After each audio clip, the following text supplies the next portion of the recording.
الحمد لله رب العالمين والصلاة والسلام على سيد الأنبياء والمرسلين وعلى آله وأصحابه أجمعين. فقد قال الله سبحانه وتعالى في كلامه المجيد وفرقانه الحميد: أعوذ بالله من الشيطان الرجيم. بسم الله الرحمن الرحيم. قل إن كان آباؤكم وأبناؤكم وإخوانكم وأزواجكم وعشيرتكم وأموال اقترفتموها وتجارة تخشون كسادها ومساكن ترضونها أحب إليكم من الله ورسوله وجهاد في سبيله فتربصوا حتى يأتي الله بأمره والله لا يهدي القوم الفاسقين. وقال النبي صلى الله عليه وسلم: فوالذي نفسي بيده حتى لا يؤمنوا حتى أكون أحب إليه من والده وولده والناس أجمعين. إن الله وملائكته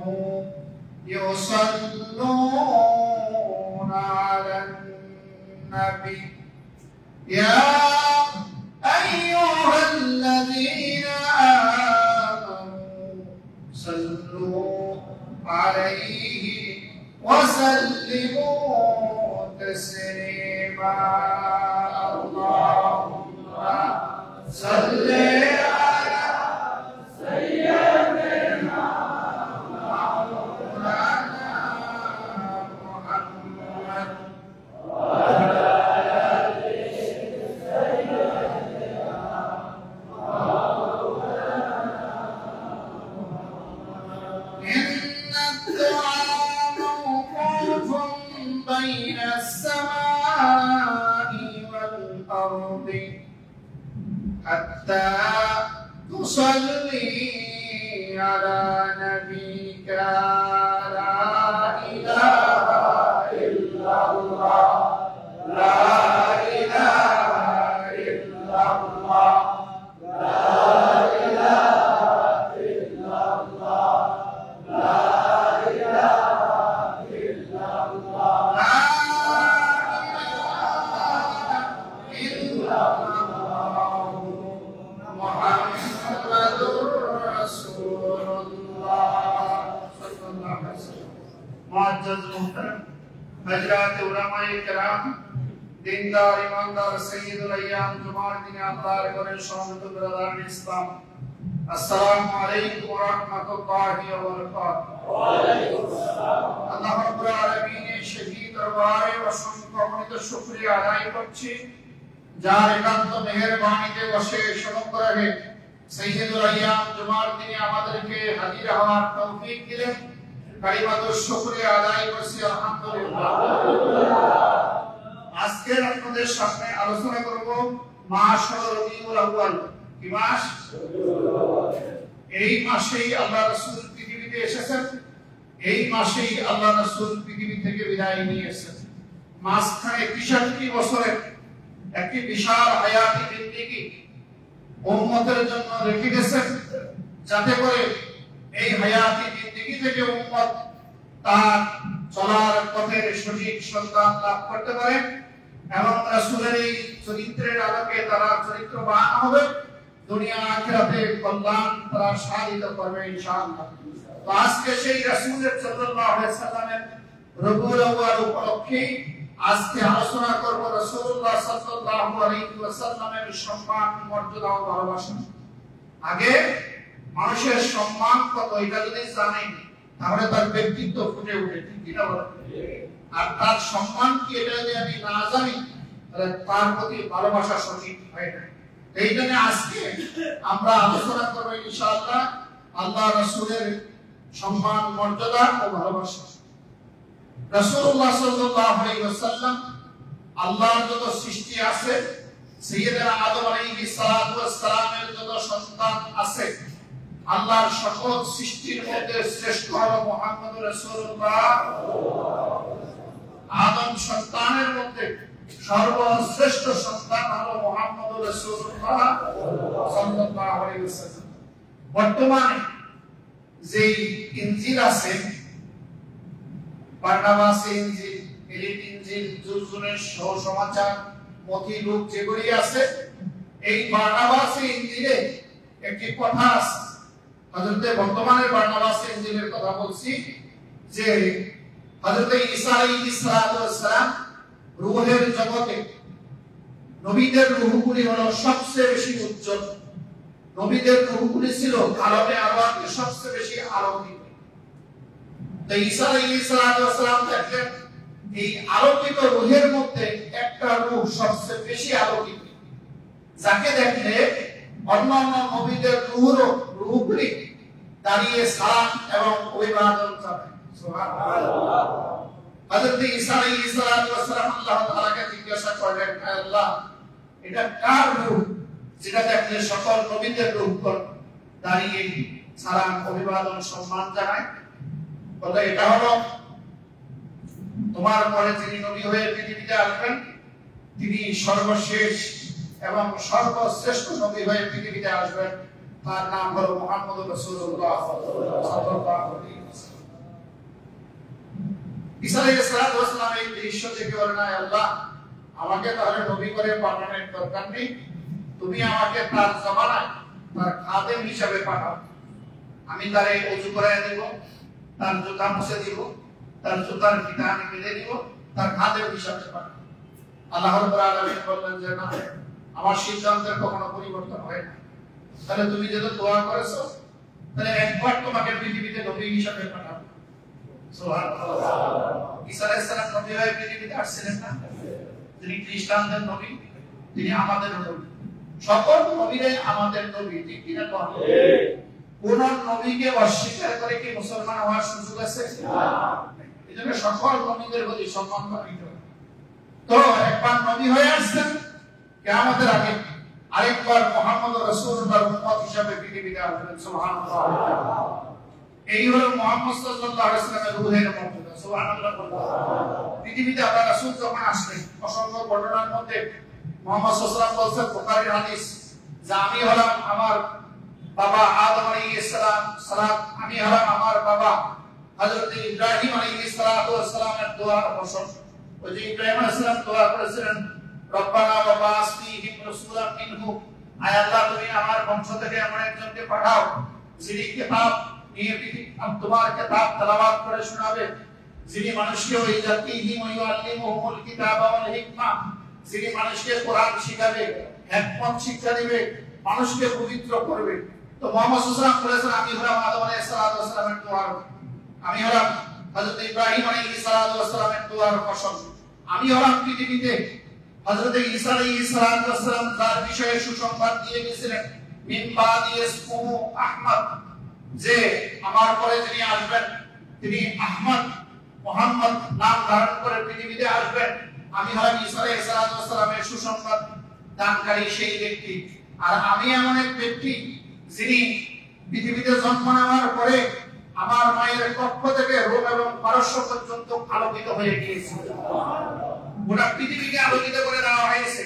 যিনি পৃথিবীতে আসার কারণে আনন্দে গোটা পৃথিবীতে আনন্দের হিল্লোল বহমান ছিল। সুবহানাল্লাহ। এই মুহাম্মদ সাল্লাল্লাহু আলাইহি ওয়াসাল্লামের মর্যাদা আল্লাহ তাআলা বলেন যে তার মর্যাদা হলো গোটা বিশ্ব মণ্ডলের জন্য আমি তাকে রহমত করে প্রেরণ করেছি। ওয়া আরসালনাকা ইল্লা রাহমাতাল লিল আলামিন। আল্লাহ তাআলা তার নিজের শানে বলেছেন কি, সবাই পড়েন, আলহামদুলিল্লাহি রাব্বিল আলামিন। এর সঙ্গে যদি আবার মিলাই, ওয়া আরসালনাকা ইল্লা রাহমাতাল লিল আলামিন। কুরআনের প্রসঙ্গে আল্লাহ বলেছেন, ইন্নাহু ইল্লা যিকরুন লিল আলামিন। সুবহানাল্লাহ। আলহামদুলিল্লাহি রাব্বিল আলামিন। সমস্ত প্রশংসা, সমস্ত তারিফ সেই মহান রবের নামে যিনি জগৎ সমূহের মালিক। ঠিক কি না? আমরা যা দেখি আর যা দেখি না, এগুলি সবগুলির মালিক কে? আমাদের মালিক। আমাদের কে সৃষ্টি করেছে? কার জমিনে আছি? তাহলে বুঝা গেল কারণ মহামারী আপনার এই জমিনে চলবে না। আমরা এই দেশের কোনো বারাকিয়া না। ঠিক না বেটি? আমরা দিল্লি আর পিন্ডি এই রায়ের থাকি না দেশে। আমরা আল্লাহর গোলাম, আল্লাহর জমিনে বসবাস করছি। ঠিক কি না? এই জমিন যার, আমরা তারই গোলাম। ঠিক কি না? তাহলে জমিন যার, বিধান চলবে। ঠিক কথা সবাই বলেন। জমিন যার, জমিন যার, হুকুম তার। ঠিক কি না? তাহলে কথা হলো আল্লাহ যে জগৎ সমূহের মালিক, এই বিশ্ব মণ্ডলের মালিক, এই পৃথিবীর তিনি মালিক। তিনি পৃথিবী সৃষ্টি করেছেন, সমস্ত নাজ নেয়ামত সৃষ্টি করেছেন, আমাদেরকেও সৃষ্টি করেছেন। তাহলে জমিন যার, হুকুম চলবে তার। ঠিক কি না? এর বাইরে কোন তাগতি শক্তির কোন হুকুম আল্লাহর কোন বান্দা মেনে নিতে পারে। আল্লাহ জগৎ সমূহের মালিক। ঠিক কি না? তাহলে সমস্ত প্রশংসা কার? সেই আল্লাহ বলেন। সেই আল্লাহ কি বলেন? ওয়া আরসালনাকা ইল্লা রাহমাতাল লিল আলামিন। ওগো রাসূল, আরসালনাকা, আপনি আসেন নাই, বরং আমি আল্লাহ এই বিশ্বের জগৎ সমূহের জন্য রহমতের মধ্যমণি করে আপনাকে পাঠিয়েছি। সুবহানাল্লাহ।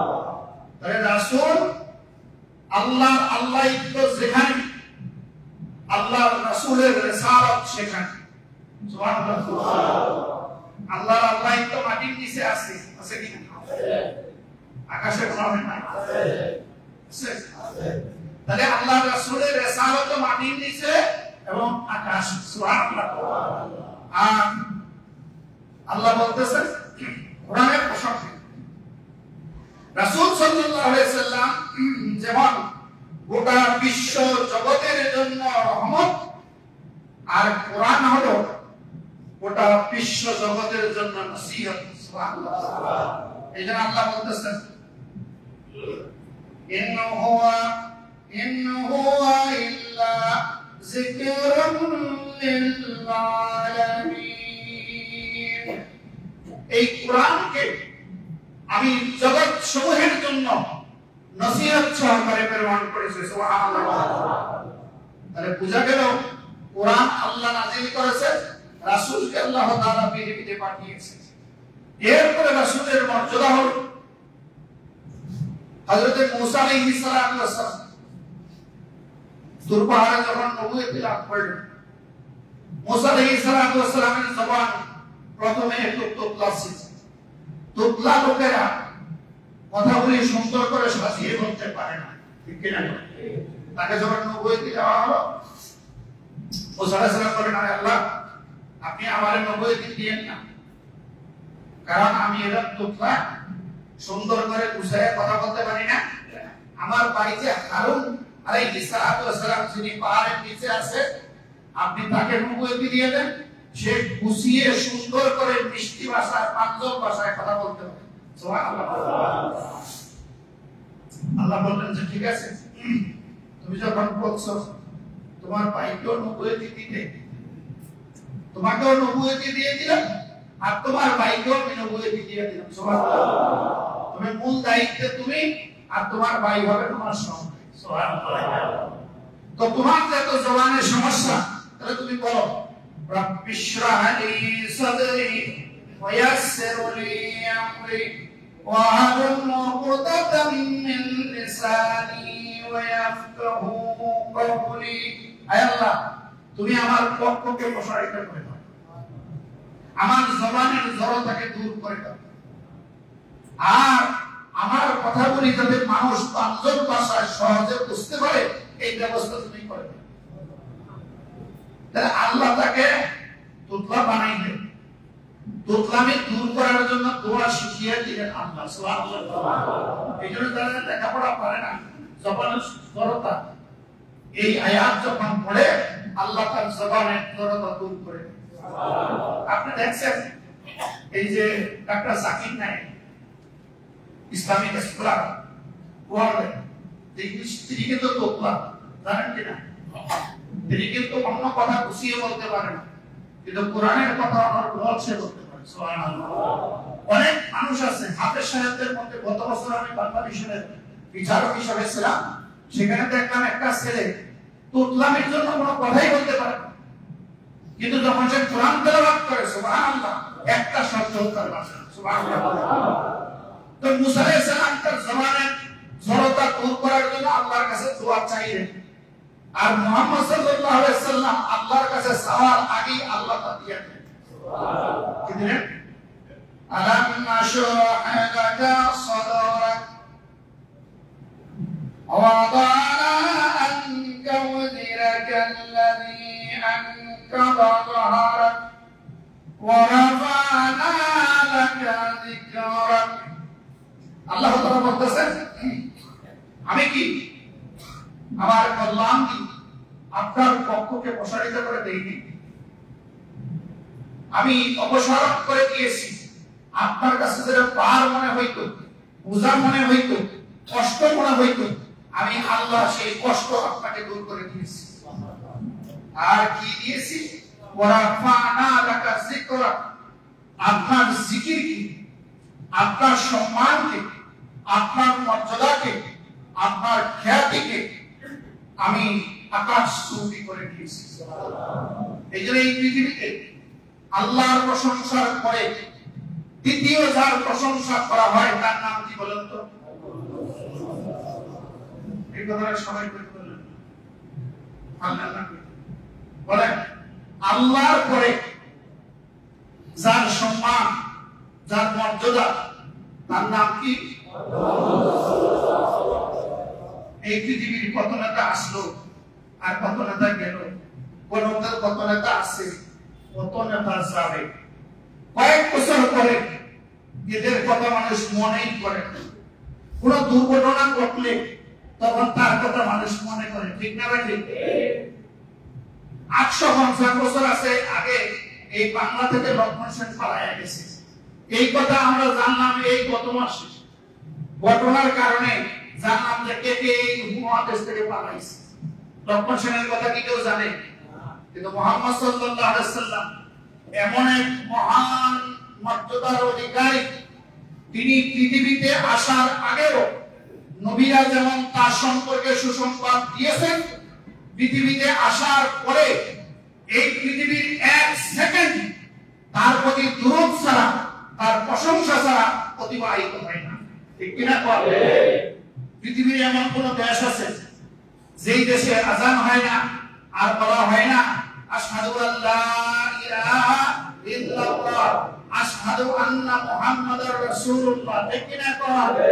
এমন কোন আযান আছে যেখানে তার নাম নেওয়া হয় না? এমন কোন নামাজ আছে যেখানে তার সাথে দুরূদ পড়া হয় না? তো আল্লাহ বলছেন ওয়া রাফা'না লাকা যিকরাক, ও রাসূল আপনার এত সম্মান এত মর্যাদা, আপনার জিকিরকে, আপনার খ্যাতিকে, আপনার সম্মানকে আমি আল্লাহ বাড়াতেই থাকবো, বুলন্দ করতেই থাকবো। সুবহানাল্লাহ। পৃথিবীর সময় যত অতিবাহিত হবে মুহাম্মদুর রাসূলুল্লাহর সম্মান আর মর্যাদা ততই বেশি বাড়তে থাকবে, ঠিক কিনা?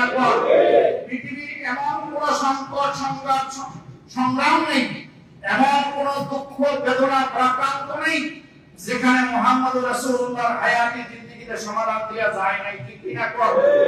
এই জন্য কোন ঈমানদার ডিপ্রেশনে ভোগে না, হতাশায় ভোগে না। একমাত্র কাফের বেঈমানেরাই হতাশায় ভোগে আর সুইসাইড করে আর আত্মহত্যা করে, ঠিক কিনা? আমেরিকা ব্রিটেন আদি উন্নত রাষ্ট্রের যত দেশ আছে এই আত্মহত্যার প্রবণতা ওই দেশে বেশি না মুসলমানদের দেশে বেশি? কেন? এরা তো সকল দিক দিয়ে উন্নত, তারা দুনিয়ার জাগতিক জগতের সকল দিক দিয়ে যেমন উন্নত, অন্তরের প্রশান্তির ক্ষেত্রে তার চাইতে অনুন্নত, অবহেলিত। তারা মানুষ, হাত পায়ের দিক থেকে মানুষ, মনের দিক থেকে তারা হলেন পশু এবং জানোয়ার, ঠিক কিনা? তাহলে মুহাম্মদ সাল্লাল্লাহু আলাইহি ওয়াসাল্লামের ওয়া রাফা'না লাকা যিকরাক, আল্লাহ তার মর্যাদাকে, তার জিকিরকে বাড়াতেই থাকবে, বাড়াতেই থাকবে। সুবহানাল্লাহ। ওই যে আমাদের দেশে কিছু সহিহ আকীদার ভাইয়েরা আছে, ওই যে শুনলাম ওই যে কবি নজরুল লিখে গেছেন মুহাম্মদ নাম যতই জফি ততই মধুর লাগে। এটা ওনার নাম শুনেন, ইমাম সাহেব শুনেন, শুনছেন না? হ্যাঁ, যে মুহাম্মদ নাম যতই জফি ততই মধুর লাগে, নামে এত মধু আছে জানি না তো আমি। ওই হুজুর বলতেছে এটা শিরক। কেন? মুহাম্মদ সাল্লাল্লাহু আলাইহি ওয়াসাল্লামের নাম জপা হইছে। আরে ভাই, আপনার মাথায় যে শিরকের গ্যাস্ট্রিক হইছে, মানুষের গ্যাস্ট্রিক হয় পেটে, আর আপনার শিরকের গ্যাস্ট্রিক হইছে আপনার মাথায়। এই জন্য যেটা পান সেটাই শুধু শিরক, শিরক শিরকের মধ্যে ঢুকে যাবেন, আপনার মিশিনটাই হলো শিরক।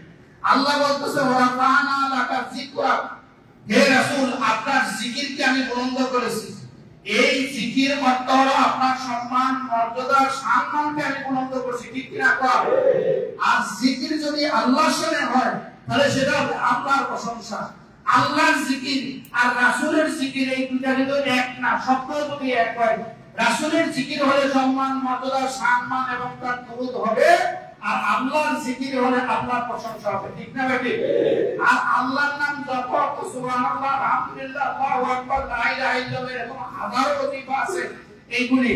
আর মুহাম্মদ সাল্লাল্লাহু আলাইহি ওয়াসাল্লামের নাম জপ হলো আল্লাহুম্মা সাল্লি আলা মুহাম্মদ, আল্লাহুম্মা বারিক আলা মুহাম্মদ, ঠিক না? সুতরাং কবিতার ভাষায় লিখছে, আর আপনি এই যে শিরকের মেশিনের মধ্যে এটারে ঢুকায়া এই গান যারা গায়া শুনে সব মুশরিক বানায় দিয়েছে, ঠিক কি না? শয়তান ওই সহিহ আকীদার মাথার মধ্যে ভর করছে, রাগ করেন আর খুশি হন, মাফ চাই দিলাম। এইজন্য ওয়া রাফা'না লাকা যিকরাক, ও রাসূল আপনার সম্মান আর মর্যাদাকে আমি আল্লাহ বুলন্দ করে দিয়েছি। সুবহানাল্লাহ। এরপরে আল্লাহ কি বলতেছেন? ইয়া আইয়ুহান নাবিয়্যু ইন্না আরসালনাকা শাহিদান ওয়া মুবাশশিরান ওয়া নাযীরা ওয়া দা'iyan ইলা আল্লাহি বিইذনিহি ওয়া সিরাজাম মুনীরা। সুবহানাল্লাহ। আল্লাহ বলতেছে ইয়া আইয়ুহান নাবিয়্যু, ও আমার নবী, ইন্না নিশ্চয় আরসালনাকা আপনাকে পাঠিয়েছি। আমরা রাসূলকে কে পাঠাইছে? আল্লাহ। রাসূল ইচ্ছা করে আসছে, আপনাকে পাঠিয়েছি কি হিসাবে? শাহিদান, সাক্ষী হিসাবে, মুবাশশিরান, সুসংবাদদাতা হিসাবে, ওয়া নাযীরান, ভীতি প্রদর্শনকারী হিসাবে। কি কি অপরাধ করলে তুমি জান্নাতে যাবে, দুনিয়াতে শান্তিতে থাকবে এই সুসংবাদ দেওয়ার জন্য, আর কি কি অপরাধ করলে দুনিয়াতে আযাব গজব করবে আর জাহান্নামের লাকড়ি হিসেবে জ্বলবে, ভীতি প্রদর্শনকারী হিসেবে পাঠিয়েছি। আর কি? ওয়াদাইয়ান ইলাল্লাহি বিইذনিহি ওয়া সিরাজাম মুনীরা, আর আল্লাহর হুকুমে মানুষদেরকে আল্লাহর দিকে ডাকার জন্য সিরাজান মুনিরা প্রজ্বলিত সিরাজ হিসাবে আপনাকে পাঠিয়েছি। তো এখানে আল্লাহ বলতে পারতেন সিরাজান ওয়া কামারান ওয়া শামসান মুনিরা, বলতে পারতেন যে চন্দ্র হিসাবে সূর্য হিসাবে পাঠাইছি, কিন্তু সিরাজান মুনিরা বলে আল্লাহ বুঝাচ্ছেন এই যে কুফি সিরাজ হেরিকেন এগুলি আপনারা বুঝছেন তো, একটা কফি থেকে হাজারো কফি আরো নিতে পারে, এতে ওই কফির আগুন নিভে যায় না, ঠিক কি না? হ্যাঁ, এই যে ছোটবেলা বোম্বা জ্বালাইছেন না মাছ ধরার জন্য, একটা বোম্বা থেকে যদি হাজারো বোম্বা আগুন নেয়, এই বোম্বার আগুন কি কমে? হ্যাঁ, আর একটা সূর্য থেকে কি আরেকটা সূর্য বানাইতে পারে? একটা চন্দ্র থেকে আরেকটা চন্দ্র বানাইতে পারে? এই জন্য চন্দ্র সূর্য বলে নেই, বরং সিরাজান মুনিরা প্রজ্বলিত আলো বলেছেন যে মুহাম্মদ সাল্লাল্লাহু আলাইহি সাল্লাম এমন প্রজ্বলিত আলো, এই আলো থেকে ইসলাম নিবে, পৃথিবীর কোটি কোটি কোটি কোটি মানুষ হেদায়েত প্রাপ্ত হবে। এতে মুহাম্মদ রাসূলুল্লাহর এই উঠি তথা প্রজ্বলিত আলো থেকে কোনো আলো কমবে না। সুবহানাল্লাহ। তাহলে আসেন, এরপরে আল্লাহ তাআলা তার রাসূল সম্পর্কে মর্যাদা সম্পর্কে বলছেন কি, النبي أولى بالمؤمنين من أنفسهم وأزواجه أمهاتكم। আল্লাহ তাআলা বলতেছেন নবী এমন এক মহান মর্যাদার অধিকারী যিনি মুমিনের কাছে তাদের জীবনের চাইতে প্রিয় হবে, আর নবীগণের স্ত্রী হবে মুমিনদের মা। আল্লাহ তাআলা এরপরে তার রাসূল প্রসঙ্গে বলেন যে এত সম্মান এত মর্যাদা আল্লাহ রাসূলকে আল্লাহ দিলেন, তার মর্যাদার একটি অংশ, তোমার দিন যেহেতু সময় কম, তার মর্যাদার একটি অংশ হলো দুনিয়ার মানুষের সঙ্গে আমরা যখন কথা বলি, জোরে কথা বলি, এতে আমাদের কোনো আমল বরবাদ হয় না, ঠিক কি না? জোরে কথা বলা যদিও অভদ্রতা, কিন্তু জোরে কথা বললে আমল বরবাদ হয় না। আল্লাহ রাসূলের মর্যাদা এমন, তার সামনে জোরে কথা বললেই তার আমল বরবাদ হয়ে যাবে। সুবহানাল্লাহ। রাসূল সাল্লাল্লাহু আলাইহি ওয়াসাল্লামের ইন্তেকালের পরে এই হুকুম কি বাতিল হয়ে গেছে? এখনো যদি তার কবরের কাছে, রওজার কাছে কেউ জোরে কথা বলে, তাহলে তার গোটা জিন্দেগি সব আমল বরবাদ হয়ে যাবে।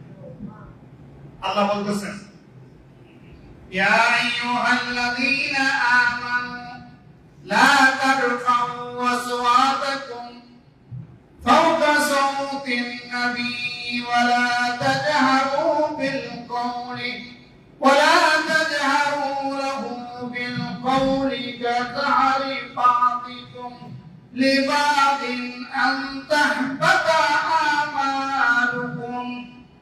হে ইমানদাররা, তোমরা রাসূলের সামনে জোরে কথা বলিও না, যেমন তোমরা পরস্পর বলো।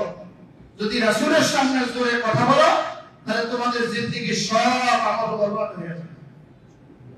তাহলে আসেন, কাবা শরীফে যদি গিয়ে কেউ জোরে কথা বলে, তাহলে তার আমল কি বরবাদ হয়ে যাবে? হবে না।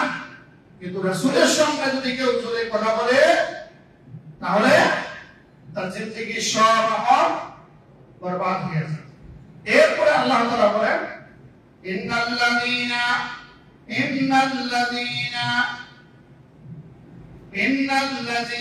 আসওয়াতাহুম ইনদা রাসূলিল্লাহি উলাইকা আল্লাযীনা ইমতাহানা আল্লাহু কুলুবুহুম লিত-তাকওয়া লাহুম মাগফিরাতুন ওয়া আজরুন আযীম। যারা রাসূলের সামনে আস্তে কথা বলে, নমনীয় ভাষায় কথা বলে, আল্লাহ বলতেছেন রাসূলের সামনে যদি কেউ আস্তে নমনীয় ভদ্রতার সাথে কথা বলে, লাহুম কুলুবুহুম লিত-তাকওয়া, তাকওয়া দিয়ে আল্লাহ তার অন্তরকে পরিপূর্ণ করে দেন। তাকওয়া দিয়ে এক নম্বরে পরিষ্কার হলো, তাকওয়া দিয়ে পরিপূর্ণ করে দিবে। তাকওয়ার সফটওয়্যার তার অন্তরে আল্লাহ ডাউনলোড করে দেন। আর লাহুম কুলুবুহুম লিত্তাকওয়া লাহুম মাগফিরাতুন, আল্লাহ তার জীবনের গুনাহ মাফ করে দিবেন। ওয়া আজরুন আযীম, আর মহা পুরস্কার আল্লাহ তাকে দান করবেন। এই হলো রাসূলুল্লাহ সাল্লাল্লাহু আলাইহি ওয়াসাল্লামের মর্যাদা। আমি আজকে আপনাদের সামনে আল বিদায়া ওয়ান নিহায়া অষ্টম খণ্ডে 329 পৃষ্ঠা থেকে 30 পৃষ্ঠা হযরত আবু হুরায়রা, হযরত আনাস রাদিয়াল্লাহু আনহু থেকে বর্ণিত আল্লামা ইবনে কাসির একটি ঘটনা সেখানে নিয়ে আসছেন। মুয়াবিয়া রাদিয়াল্লাহু আনহু যখন মুসলিম জাহানের দায়িত্বভার গ্রহণ করলেন, আল্লাহ রাসূল যে মিম্বরে বসে দাঁড়িয়ে জুমার দিন খুতবা দিতেন আর যে লাঠিটা হাতে ধরে খুতবা দিতেন, মুয়াবিয়া রাদিয়াল্লাহু আনহু এটা দামেস্কে নিয়ে যাওয়ার জন্য চেষ্টা করতেছিলেন। মদিনার সাহাবায়ে কেরাম বাধা দিলেন, পরে মুয়াবিয়া রাদিয়াল্লাহু আনহু এটা নিয়ে নিলেন। কারণ সাহাবায়ে কেরাম বলতেছিলেন যে মিম্বরে বসে আল্লাহ রাসূল খুতবা দিচ্ছেন আর যে মোবারকময় লাঠি আল্লাহ রাসূলের হাতে ছিল ওই মিম্বরে আপনি বসতে পারেন না, কারণ আপনার মর্যাদা রাসূলের মর্যাদার সমান। ঠিক কি না? এরপরে উনি আর নেয়নি 72 হিজরিতে যখন মালিক ইবনে হাকাম আবার দায়িত্বভার গ্রহণ করলেন, তখন তিনি এসে এই মিম্বর আবার দামেস্কে নিয়ে যান এবং লাঠি নিয়ে চলে এসে দামেস্কে। সাহাবায়ে কেরাম বাধা দিলেন, শাসক যদি জালিম হয় এই জালিমদেরকে যত বাধা দিবেন ততই মানুষের প্রতি তারা জুলুম করতে থাকে। ঠিক কি না? এটা কি দুনিয়াতে আপনারা দেখেন না? এটা কি বাড়াইয়া বলছি? জালেমদের সামনে কথা বললে এই জালেমের জুলুম বাস্তবায়ন করার জন্য যত হাজার মানুষকে খুন করতে হয় তত তিনি করবে, তারপরে জালেমের জুলুম সে বাস্তবায়ন করবে। ঠিক কি না? এগুলো জালেমদের কথা। এই মালিক ইবনে মারওয়ান আর মালিক ইবনে এই হাকাম এ মদিনার মানুষকে যখন বাধা দিলেন, পাইকারি হারে পিটানো শুরু করলেন যে আমি মিম্বর দিয়ে এখানে বরকত করে বাধা দিচ্ছি। মদিনার মানুষের বাধা দিয়ে রাখতে পারলেন না, পরে এর সেলাসা মুন্ডার আয়েশা শুধুমাত্র রাসূলুল্লাহ সাল্লাল্লাহু আলাইহি ওয়াসাল্লামের এই মিম্বরটা ধরলেন এবং উঠে নিয়ে যাওয়ার জন্য চেষ্টা করলেন। আল্লাহু আকবার কবীরা, আপনারা পড়ে দেখেন গোটা পৃথিবীর সূর্য ওই দিন আলোকিত হয়ে গেছে, গোটা পৃথিবী অন্ধকার হয়ে গেছে শুধুমাত্র রাসূলুল্লাহ সাল্লাল্লাহু আলাইহি ওয়াসাল্লামের মিম্বর আর লাঠিটা ধরার কারণে। এর অর্থ হলো রাসূলের এই মিম্বরে কোনো জালিম বসতে পারে না। ঠিক কি না? তাহলে রাসূল সাল্লাল্লাহু আলাইহি ওয়াসাল্লাম দুনিয়াতে নাই, তার 62 বছর আগে ইন্তেকাল করছে, শুধুমাত্র তার মিম্বরটা মদিনা থেকে দামেস্কে নেওয়ার জন্য এই কাজটা করলেন। আল্লাহ তাআলা গোটা পৃথিবীকে অন্ধকার করে দিলেন রাসূলের মিম্বরটা অন্যায়ভাবে ধরার কারণে। সুবহানাল্লাহ। এর নাম হলো মুহাম্মদুর রাসূলুল্লাহ সাল্লাল্লাহু আলাইহি ওয়াসাল্লাম। জুমার দিন সময় কম, হযরতে রাসূলুল্লাহ সাল্লাল্লাহু আলাইহি ওয়াসাল্লাম দস্তরখানা পিছিয়ে খাবার গ্রহণ করতেন। দস্তরখানা পিছানো সুন্নাত। দস্তরখানা পিছানো এটা কিন্তু আমাদের সমাজ থেকে আনে গেছে। দামি দামি ডাইনিং টেবিল হইছে, চেয়ার টেবিল হইছে, মগর দস্তরখানা হারাই গেছে। তো আল্লাহ রাসূল যখন ইন্তেকাল করলেন, এই মুবারকময় দস্তরখানা রাসূলুল্লাহ সাল্লাল্লাহু আলাইহি ওয়াসাল্লাম খাদেম আনাস রাদিয়াল্লাহু আনহু রেখে দিয়েছেন। তো রাসূলুল্লাহ সাল্লাল্লাহু আলাইহি ওয়াসাল্লাম যখন খাবার খেয়েছেন, চিন্তা করছে, তিনি চিন্তা করে দেখলেন যে এই মুবারকময় দস্তরখানা আমি দুগ্ধ করব না, পরিষ্কার করব না। আল্লাহ রাসূলের চিন্তা করা যাই করছে এটা সবাই দেখে। তো আমিরুল মুমিনিন হযরত আবু বকর রাদিয়াল্লাহু আনহু ওমর রাদিয়াল্লাহু আনহুকে দাওয়াত দিলেন। ওই দিন চিন্তা করে দেখলেন যে আমার রাসূল পৃথিবীতে নাই, আমার রাসূলের দস্তরখানাটা রাসূলের এই মহান দুইজন সাহাবীকে আজকে দিয়েছে। তো তাকে পিছিয়ে দেওয়া হলো। পিছিয়ে দেওয়ার পরে কি হলো যে ওমর রাদিয়াল্লাহু আনহু মেজাজ বলল, এই আনাস, এই দস্তরখানার মধ্যে এরকম জুতা কেন? বললেন যে আল্লাহ রাসূল এই দস্তরখানা ব্যবহার করছেন, আমি এই জুতাটা ধুইলে যৌথ করলে রাসূলুল্লাহ সাল্লাল্লাহু আলাইহি ওয়াসাল্লাম খুব কমে যাবে, বরকত কমে যাবে, এই জন্য আমি ধুইলে। তো ওমর রাদিয়াল্লাহু আনহু এমন মেজাজ বলে, পরিষ্কার করিস নাই, পরিষ্কার না করে কি তুমি বুঝাইতে যাচ্ছ যে আমার রাসূল নোংরা ছিল, অপরিচ্ছন্ন ছিল, অপরিষ্কার ছিল? রাগ করে তিনি এই দস্তরখানার মধ্যে আগুন লাগাই দিয়েছেন। সুবহানাল্লাহ। আগুন লাগাই দেওয়ার পরে কি হলো? যতগুলি ময়লা জুতা ছিল এগুলি পুরো সারকার হয়ে গেল, দস্তরখানা তৌত করার মতো চকচকে হয়ে গেল। সুবহানাল্লাহ পাবেন। আল্লাহ রাসূল যে দস্তরখানাটা ব্যবহার করেছেন, এই দস্তরখানাটা দুনিয়ার আগুন পোড়াইতে পারেনি। আল্লাহু আকবার বলেন। তাহলে রাসূলের সুন্নতের তাবেদারি যারা করবে, রাসূল সাল্লাল্লাহু আলাইহি ওয়াসাল্লামের কথা যারা শুনবে আর মানবে, এদেরকে কি জাহান্নামের আগুন জ্বালাইতে পারবে? আল্লাহ বুঝার তৌফিক দিন। আসেন রাসূল সাল্লাল্লাহু আলাইহি ওয়াসাল্লামের মর্যাদা কি? আল্লাহ রাসূল ইন্তেকাল করলেন, আমরা স্বাভাবিক ইন্তেকাল করার পরে আমাদের কবরের মাটিতে শোয়া দেওয়া হয়, ঠিক কি না? পৃথিবীর কোন রাজা বাদশাকে কি ওখানে এক কথা কবর দিছে? এসি করে দিছে কারণ কবরে? আরে না দিছে। আপনারা তো দেশ করেন নাই, মালয়েশিয়াতে গেলে দেখবেন ওই সাইনাতের একটা কবরস্থান আছে, ওখানে যে গায়ক ছিল, ওই গায়কের যত হারমোনি, ঢোল, তবলা, মিউজিক আছে না, ওইটা তার কবরে দিছে।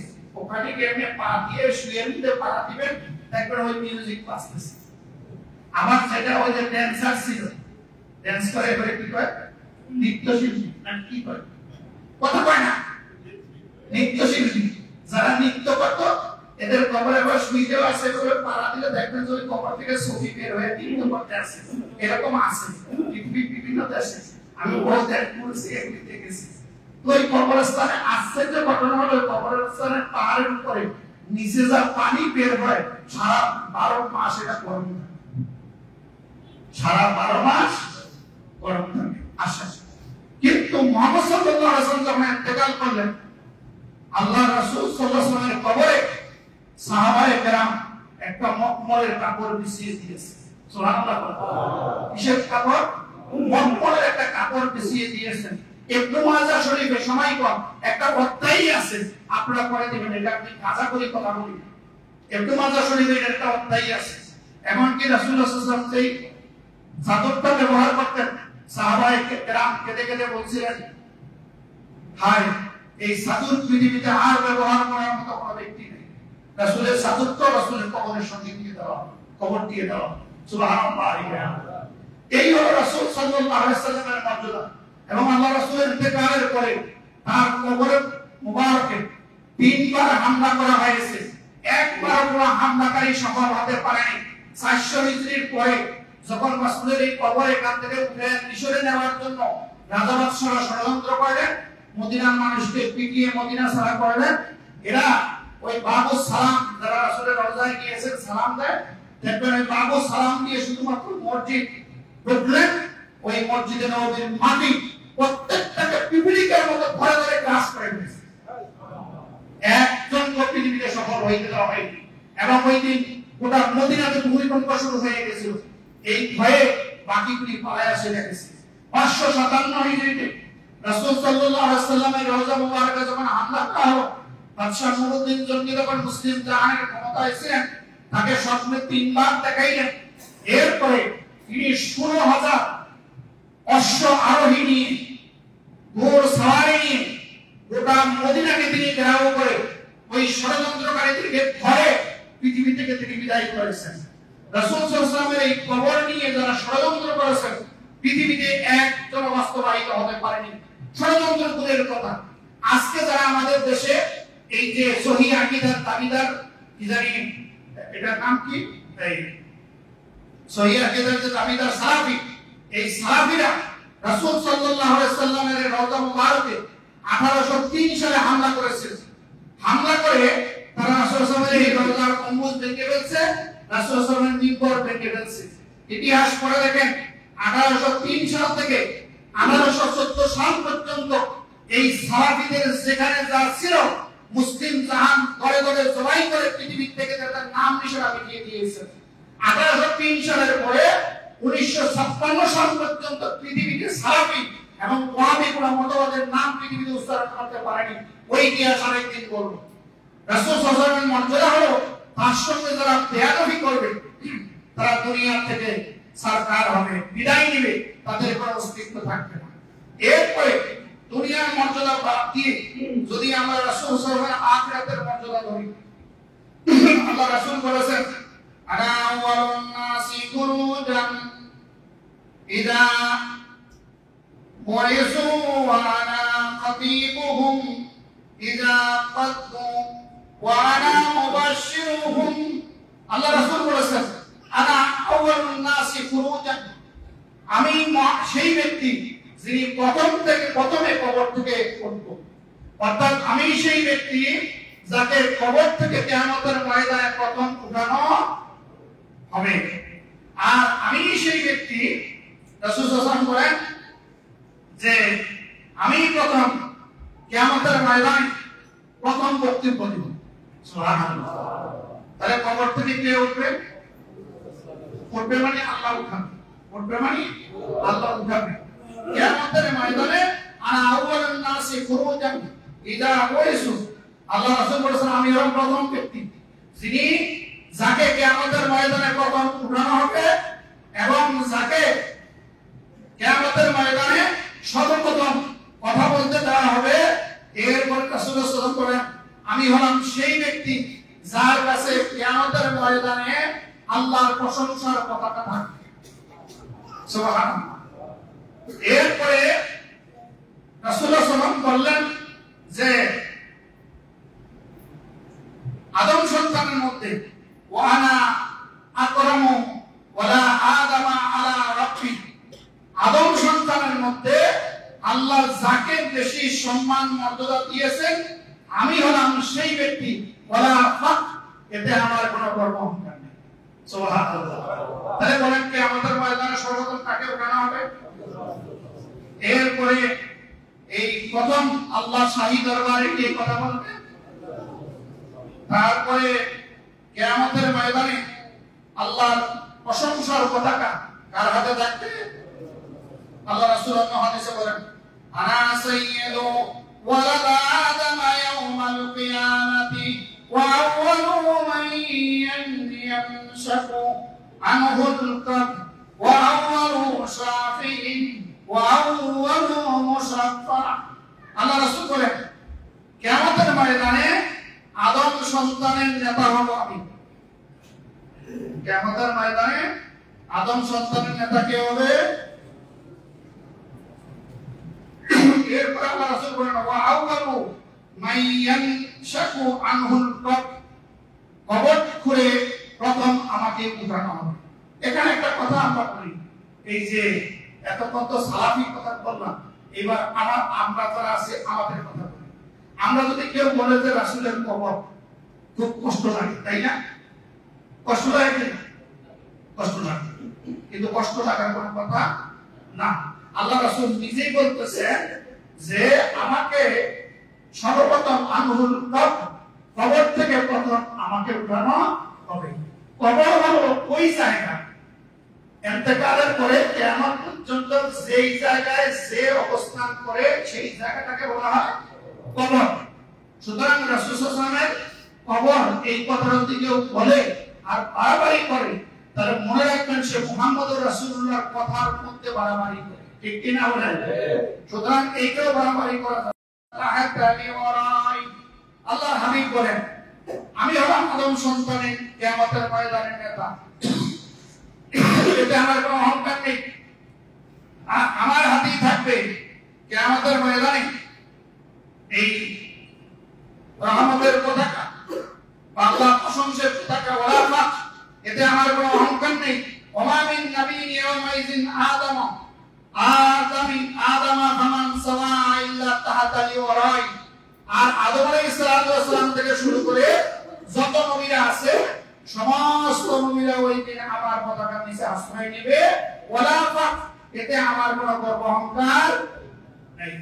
তাহলে বোঝা গেল শুধু দুনিয়াতে নয়, কিয়ামতের ময়দানেও মুহাম্মদুর রাসূলুল্লাহর সম্মান মর্যাদা সবচেয়ে বেশি, কি না কর? তাহলে আসেন সেই রাসূলের যদি আমরা ভালো না বাসি, সেই রাসূলকে যদি আমরা মহব্বত না করি, তাহলে আমাদের পরিণতি কি হবে বলেন তো? আমরা ইমানদার হয়ে যাব, ঠিক না ঠিক? আচ্ছা আপনারা এবার চক্ষু বুঝা নিজের বিশ্বাসটা নিজে করে, আপনারা পৃথিবীতে কারে বেশি ভালোবাসেন? নিজের স্ত্রীকে বেশি ভালোবাসেন, নাকি কোন নেতাকে বেশি ভালোবাসেন, নাকি আপনি আপনার নিজকে বেশি ভালোবাসেন? মনে রাখবেন আল্লাহ রাসূল বলেন ফাওয়াল্লাযী নাফসি বিয়াদিহি, আমি সেই মহান সত্তার কসম করে বলছি যার হাতে আমার প্রাণ, লা ইউমিনু আহাদুকুম হাত্তা তুনা হাব্বা ইলাইহি মিন ওয়ালিদিহি ওয়া ওয়ালাদিহি ওয়ান নাসি আজমাইন।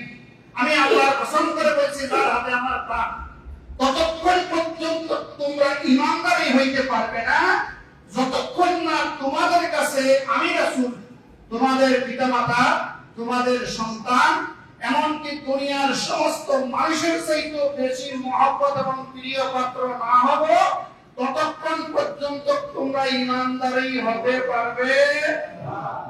এবার আপনারা বিচার করেন, বউকে বেশি ভালোবাসি না আল্লাহ রাসূলকে বেশি ভালোবাসি? আর মুখে করেন না, বউ কইছে, বউ কইছে কাজের বেলায় ফোন করো, বউ যদি কয় অফিসে গিয়া ফাইল একটাই না, মাল মশলা বেশি করে খাইবা, সামনে ঈদ আছে, কুরবানি আছে, দামি গরু কুরবানি দিতে হবে, ঠিক না? ঠিক। এক ছাগল কুরবানিতে দুনিয়া কুরবান হয়ে গেছে, দেখেন নাই? আশ্চর্য, এই দেশের এই লড়া তো দুঃখ লাগছে তো ওই ছাগল নিয়ে, ঠিক কিনা? এই মতিবেড়ায় কোনায় গেল ছাগল কিনতে, 15 লাখ টাকার ছাগল, এই ছাগল যে কিনতে গেল সেও কুরবান হয়ে গেছে, যে বিক্রি করতে গেছে কি বান্ধবী নাম সাদিক একটা, ওই যে কত অ্যাডভান্স করতেছে মুখস্থ না, যে সাদিক একটা মালিক তার আংশ কুরবান হয়ে গেছে। ছাগল কিন্তু এখনো পৃথিবীতে জিন্দা আছে, এটা জানেন কিনা? গত সপ্তাহে রাজা ওই ছাগল এখনো আছে। ওই যে বউ কইছে এরকম করে কামাইতে হবে, আচ্ছা বউ কয় হারাম কামাইতে, আল্লাহ রাসূল হারাম কামাইতে নিষেধ করে, এরপর কামায়, আর মুখে মুখে কয় আমি রাসূলকে ভালোবাসি, তাহলে বুঝতে হবে নিঃসন্দেহে মিথ্যা কথার ভণ্ড, ঠিক কিনা? আর আল্লাহ রাসূল যা বলেছেন তাই করে, সেই ক্ষেত্রে কোনো বউর কথা, কোনো নেতার কথা, কোনো নেত্রীর কথা শুনে না, তাই বুঝতে হবে তার কাছে আল্লাহ রাসূল সবচেয়ে বেশি প্রিয়, ঠিক কিনা? এবং নগদে কয়টা কথা জিজ্ঞাসা করি, আপনারা রাগ করেন না, আমাদের দেশে চলে তো যারা আওয়ামী লীগ করে, তার কাছে যদি বঙ্গবন্ধু এবং শেখ হাসিনাকে একদিকে রাখা হয়, তাদের কথাকে একদিকে রাখে, আর আল্লাহ রাসূলকে একদিকে রাখে, তারা যদি বঙ্গবন্ধু এবং শেখ হাসিনার কথাকে আল্লাহ রাসূলের কথার উপরে প্রাধান্য দেয়, তাহলে বুঝতে হবে ওই আওয়ামী লীগ মুসলমান হইতে পারেনি। বিএনপি তারা করে, প্রেসিডেন্ট জিয়াউর রহমান সাহেব এবং খালেদা জিয়া তারেক জিয়াকে একদিকে রাখেন, আর মুহাম্মদ রাসূলুল্লাহর কথা সুন্নাতকে একদিকে রাখেন।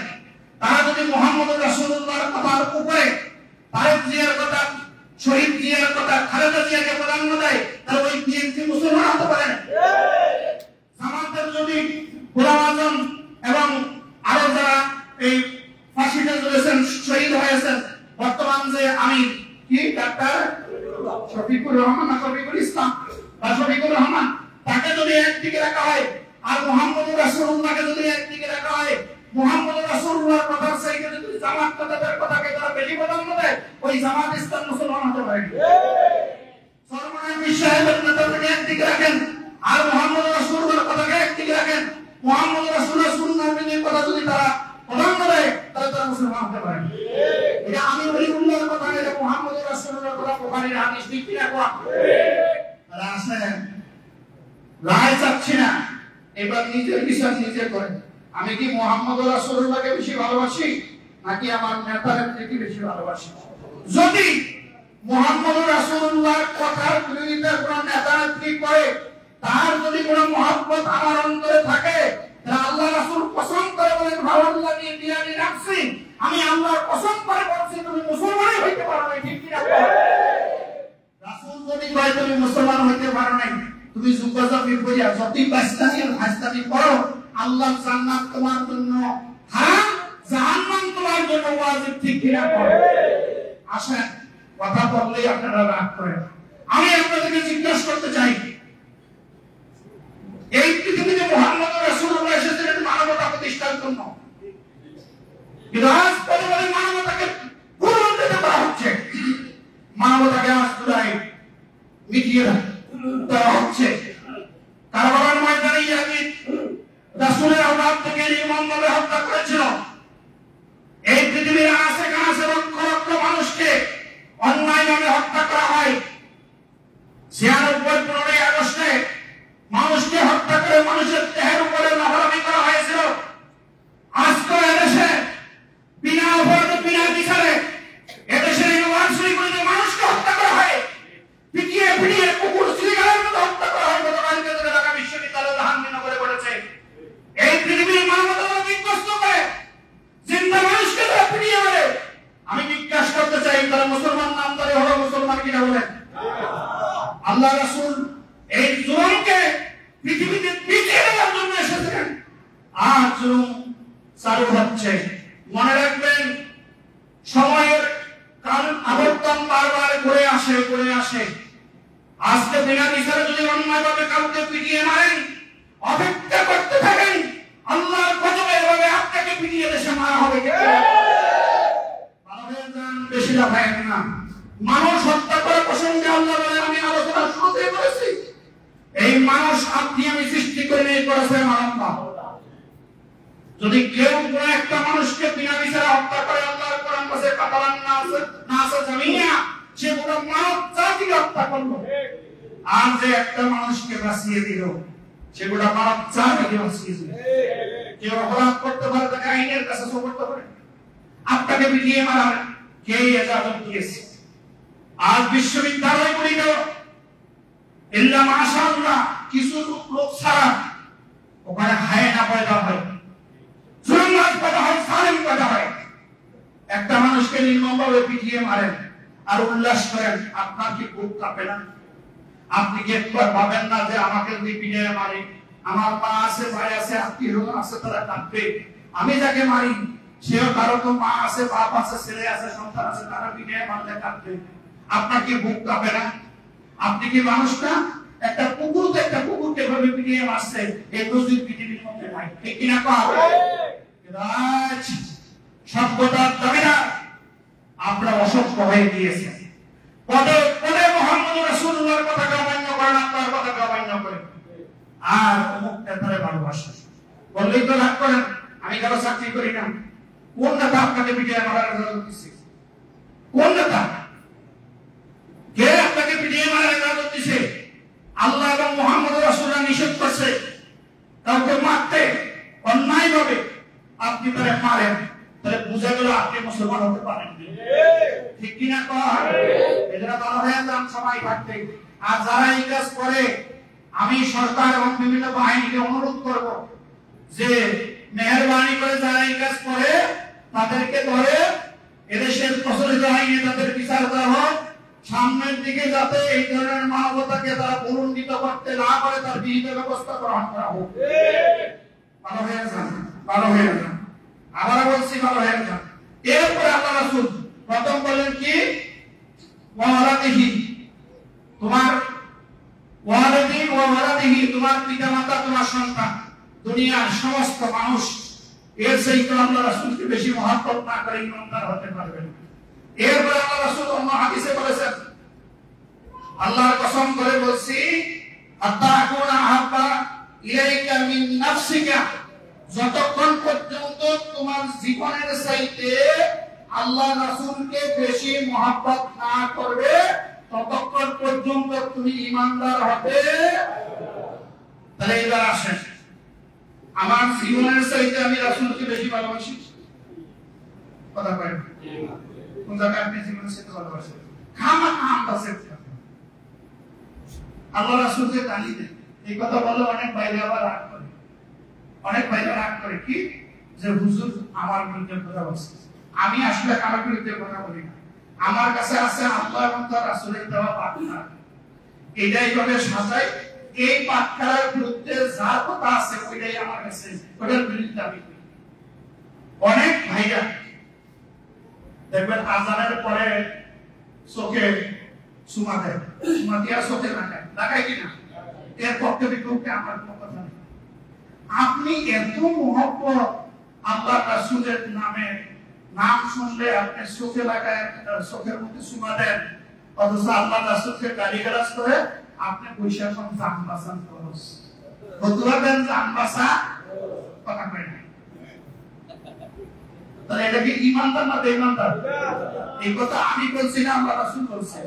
আল্লাহ রাসূল বলেন আত্তা কখনো না আত্তা হাব্বা ইলাইকা মিন নাফসিকা, যতক্ষণ পর্যন্ত আমি মুহাম্মদ রাসূলুল্লাহ তোমার কাছে তোমার জীবনের চাইতে বেশি প্রিয় না হবে, ততক্ষণ পর্যন্ত আল্লাহর কসম করে বলছে তুমি মুসলমান, তুমি ঈমানদার না। ঠিক কি না?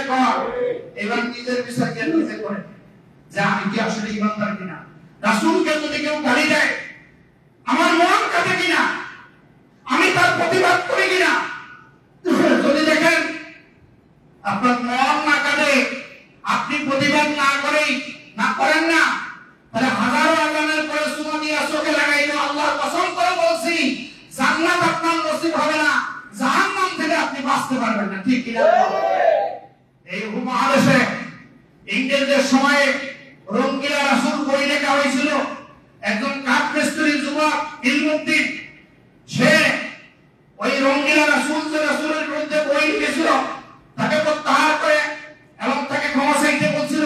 তখন মুসলমানরা প্রতিবাদ করেছিল, কিন্তু ইংরেজরা এই কথা শুনে নাই এবং এদেশের মুশরিকরা এই কথা পাত্তা দেয়নি। ওই কাঠমিস্ত্রি যুবক 3 বছরের যুবক ইলমুদ্দিন, তিনি বললেন আমি ইলমুদ্দিন কাঠমিস্ত্রি হলেও এখন রাসূলের উম্মত হিসেবে বেঁচে আছি, আল্লাহর জমিনে কোথায় তুমি থাকো সেটা আমি দেখে নেব, মনে রেখো। এই কাঠমিস্ত্রি কাঠের কাজ বাদ দিয়া খুঁজতে খুঁজতে রঙ্গিলা রাসূলের মুশরিককে গিয়ে পাইলেন। পাওয়ার পরে তার খুঁড়ি হয়ে দিয়ে বললেন তুই এই জমিনে থেকে আমার রাসূলের চরিত্রের কালিমায় করেছো, আল্লাহর জমিনে থাকার তোমার কোনো অধিকার নাই, এই তোমাকে দুনিয়া থেকে বিদায় করে দিলাম। লম্বা ইতিহাস করে দেখেন, ওই ইলমুদ্দিনকে পরে যখন ধরা হলো, দিল্লির কোর্টে নেওয়া হলো, নেওয়ার পরে উকিলরা শিক্ষা দিতেছে, তুই একটা জিজ্ঞাসা করবি, যখন বিচারক বলবে তখন তুই বলবি যখন তারে হত্যা করছি তখন আমার মাথা ঠিক ছিল না, তাই একটা হাসি হয়। আল্লাহু আকবার। সে বলল না, আমি তো শেরকের জায়গা থেকে পরিকল্পনা করে খুঁজে খুঁজে আমি দিল্লিতে হিসাবে ঠিক করছি। বিচারক জিজ্ঞাসা করতেছে কি অবস্থা ছিল, বলে আমি সুস্থ মস্তিষ্কে সব জ্ঞানে আমার রাসূলের দুশমনকে এই পৃথিবী থেকে আমি বিদায় করে দিয়েছি। আল্লাহু আকবার। তার মা স্বপ্নে দেখেন তার ছেলে জান্নাতে অবস্থান করতেছে। তার মা গিয়েছিলেন তার পক্ষে সুপারিশ করার জন্য। তার মা স্বপ্নে দেখেন মুহাম্মদ রাসূলুল্লাহ সাল্লাল্লাহু আলাইহি ওয়াসাল্লাম তার মাকে বলতেছিলেন, ওই ইলমুদ্দিনের মা, তোমার সন্তানের অপেক্ষা আমি জান্নাত অপেক্ষা করছি, আর তুমি এমন করবতারিণী মা যে রাসূলের মহব্বত প্রেমিক দুনিয়াতে জন্ম দিয়েছে। আল্লাহু আকবার। আল্লামা ইকবাল সহ তৎকালীন মুসলিম উম্মার নেতারা তার ফাঁসির পরে যখন আল্লামা ইকবাল বলেন আমার কাঁধে তার লাশ উঠিয়ে দাও, আমি তাকে কাঁধে করে নিয়ে দেবো, তৎকালীন এই উপমহাদেশের বড় বড় আলেমরা বলে আমার কাঁধে তার লাশ দাও। সত্যিকারের মুহাম্মদ রাসূলুল্লাহর প্রেমিক আমরা হতে পারি নাই, যারা ইলমুদ্দিন হয়ে আল্লাহর জান্নাতে গিয়ে দেখা দিয়ে গেছে। ঠিক কি না? মনে রাখবেন, একটু আগে বলছি দুনিয়ার সব নেতারা ধরে ফেলো, মুহাম্মদ রাসূলুল্লাহকে জীবনের চাইতে বেশি মহব্বত করো, তাহলে দুনিয়ার কামিয়াব আখিরাতে কামিয়াব হয়ে যাবে। ঠিক কি না? দুনিয়ার নেতারা ত্রিতের বিষয় বহুত করছেন, মহব্বত বহুত করেছেন, বিপদে পড়লে আপনাকে ছেড়ে সে পালিয়ে যাবে। আর মুহাম্মদ রাসূলুল্লাহ বিপদে পড়লে আপনাকে তড়িয়ে জান্নাতে নেওয়ার জন্য দুনিয়াতে আসবে, কেন করবে না হবে। ঠিক কি না? তাহলে সেই মুহাম্মদ রাসূলুল্লাহর দরকার আছে কিনা? তাহলে মহব্বত কাকে হবে? সুন্নাত কার মানা হবে? আল্লাহ তাআলা আমাদেরকে মুহাম্মদ রাসূলুল্লাহ সাল্লাল্লাহু আলাইহি ওয়াসাল্লামকে নিজের জীবনের চাইতে বেশি মহব্বত করার তৌফিক দান করুন। আমিন। দুনিয়া এবং আখিরাতে আমাদেরকে রাসূল সাল্লাল্লাহু আলাইহি ওয়াসাল্লামের অনুসরণ অনুকরণ করার তৌফিক দান করুন। ওয়া তৌফিক ইল্লা বিল্লাহ। আসসালামু আলাইকুম ওয়া রাহমাতুল্লাহ।